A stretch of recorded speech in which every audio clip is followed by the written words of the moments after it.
Hey everyone, Cody Hayes here, and I'd like to welcome you to, it's not really a lecture, but we're going to go over some acceptable and unacceptable translations of the Bible um, for our class. And one of the things, to mention here, the text that I will be using will be the NRSV, the New Revised Standard Version, and arguably it's one of the best because you have a combination of Jewish, Catholic, Orthodox, and Protestant biblical scholarship with it.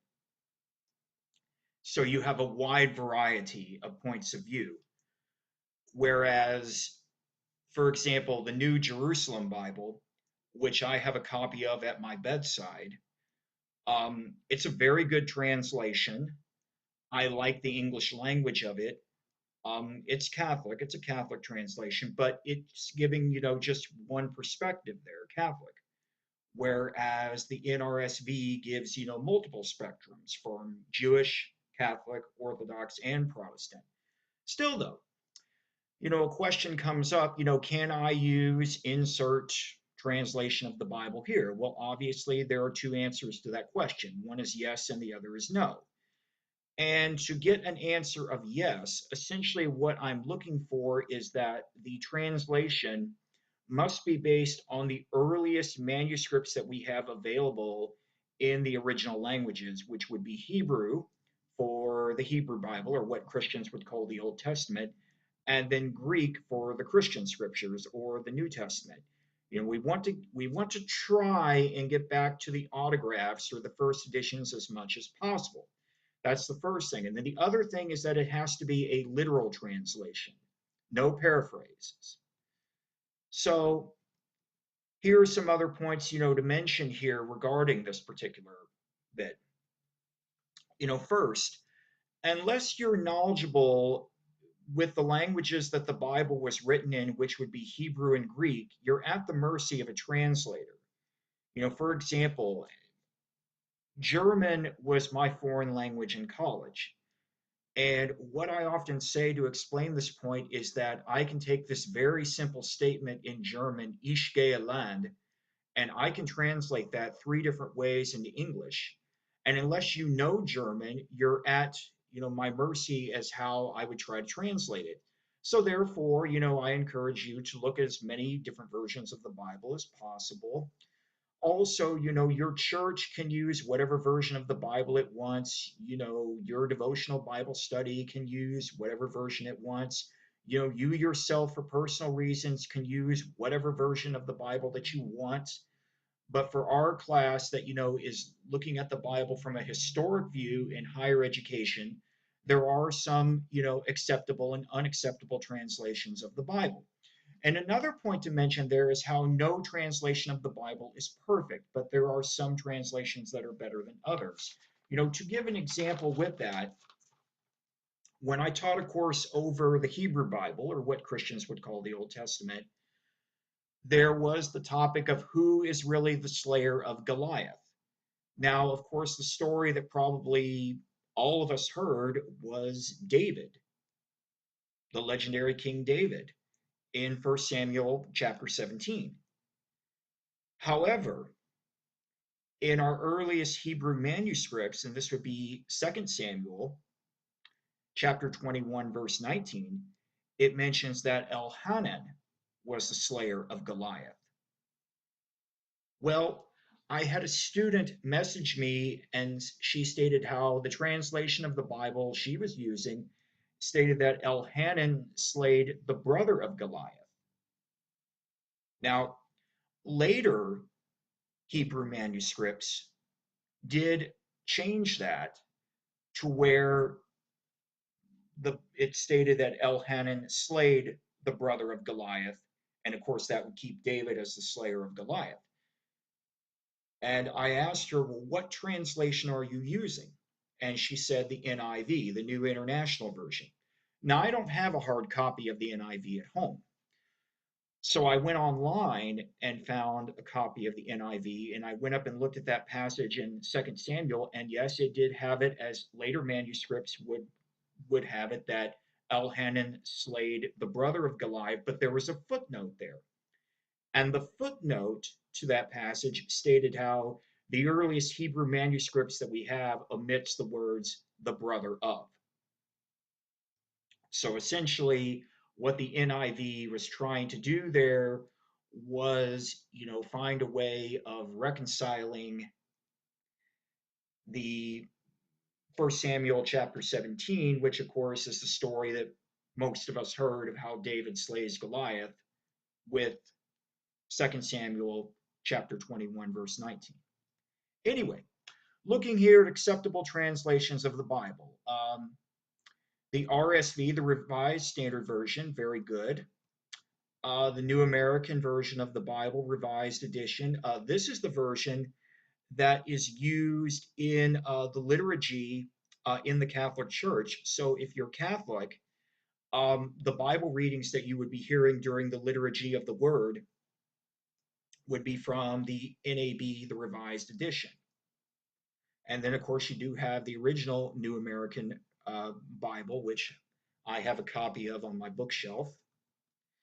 The New Jerusalem Bible, I have a copy of this one at my bedside, and it's one that I like very, very well. It's essentially used for the liturgy in English-speaking countries outside of the Americas. So if you were to attend Mass, for example, in the British Isles, the New Jerusalem Bible would be the translation that you would be reading from there. The New International Version, it's a version that's favored by evangelical Protestants. The New American Standard Bible, one that's favored by evangelical Protestants, but more that have kind of a fundamentalist background. So now looking at translations that are unacceptable. And one of the first that we have here is the King James Version of the Bible, the KJV. The KJV, it's a product of the Church of England. It's English Protestantism's most famous translation. And when it was first published in 1611, it was very good, though it was not perfect translation of the Bible. To give an example with that,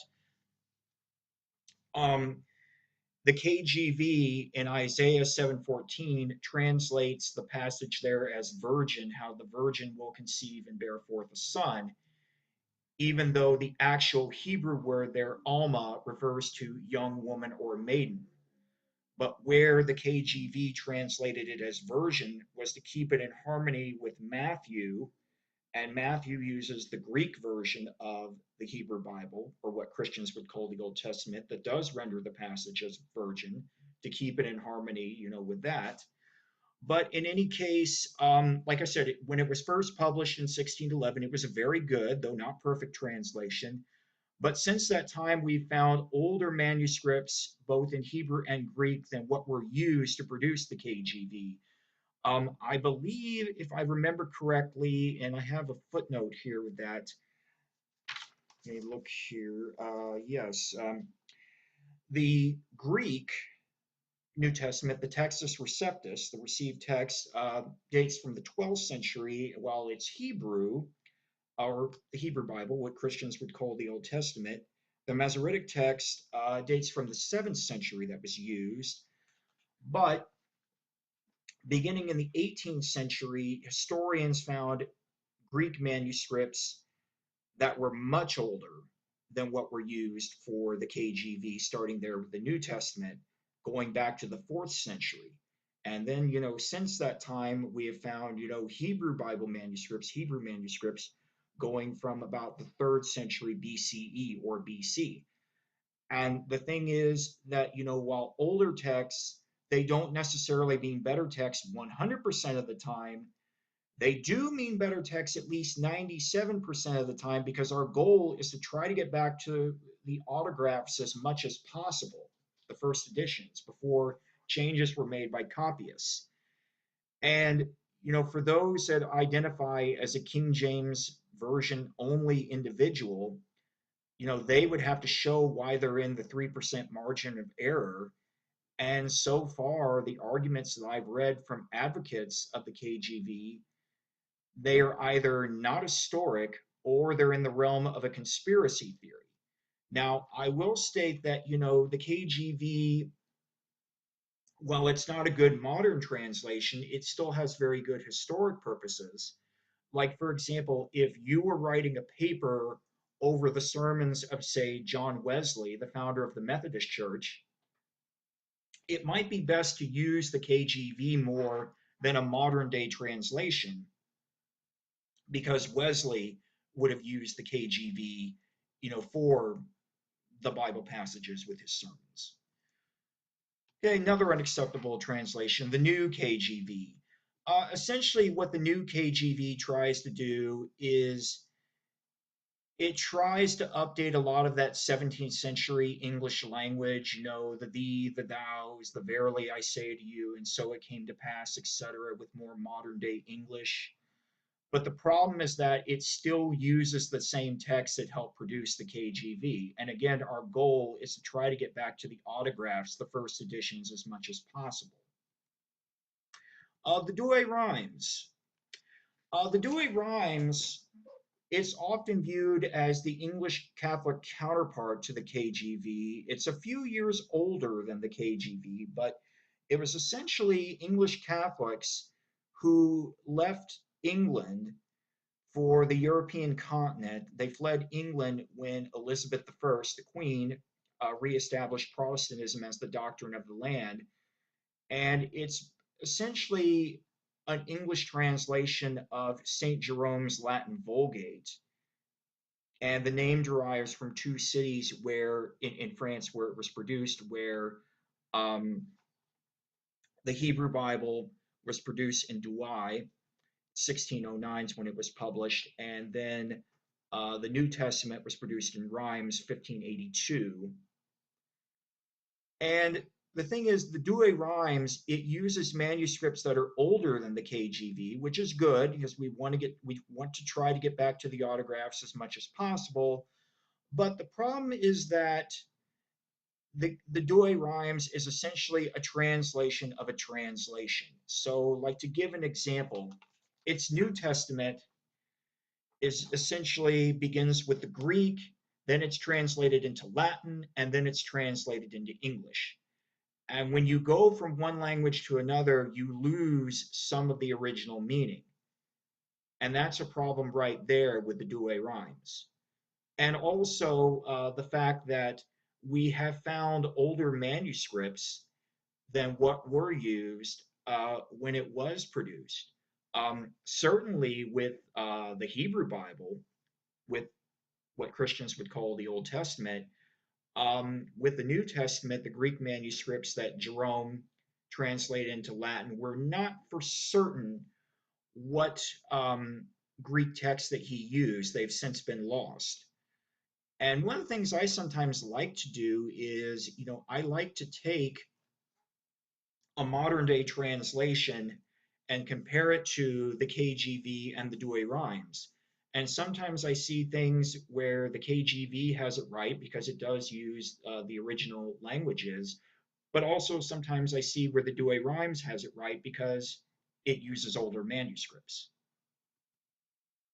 But, again, with the Douay-Rheims, that doesn't mean that it's completely worthless for historical purposes. Like, if you were writing a paper over, say, the sermons of Gregory the Great, who was one of the early church fathers and one of the bishops of Rome, whom we commonly refer to as the Pope, unless you are able to read Latin and read the Latin Vulgate, it would probably be best to use the Douay-Rheims as an English translation. Well, there are a couple more unacceptable translations of the Bible that I want to mention, but we need to stop here. And then when we come back, we will look at a few more of those unacceptable translations. So take care. I'll symbolically see you then.